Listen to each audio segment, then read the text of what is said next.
शिवशंकर विरोध में गोष्ठी ब्रह्मपुर मंडल कारागार रही फुलवाणी जेल को पठाइबा जेल अधिकारी कोर्टे निवेदन करते 27 ने ऑर्डर होता किंतु कौन निकट जेल को पठाइबा स्त्री कोर्टे निवेदन करते तेणु फुलवाणी जेल को स्थानांतर कोर्ट निर्देश देता सरकारी पीपी विश्वजित बराड़।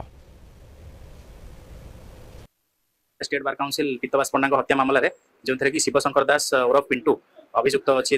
आम ब्रह्मपुर जेल रु फुलवाणी जेल को शिफ्ट करने गोटे मुव कराई कोर्टे जोटा कि स्त्री विरोध करते जे भंजनगर कि अन्य कौन पाख जेल जिला भितर रखापी गोटे ऑब्जेक्शन करते से केस पिटिशन शुणाणी पर माननीय अदालत तांकर जीवन प्रति विपद थिबा को नजर रखी विरुद्ध में जो शांति मिश्र मर्डर केस जो अभियुक्त मैंने जेल अच्छी भंजनगर जेल में से रहा निरापद नुह बोली अनुभव करी फुलवाणी जेल को शिफ्ट करने ऑर्डर पास कर 29 तारीख दिन ब्रह्मपुर जेल रु फुलवाणी जेल को शिफ्ट करने ऑर्डर उल्लेख अच्छी जेहेतु बर्तमान वीडियो कॉन्फ्रेंसिंग सब सुविधा हो सारी तेणु ट्रायल समय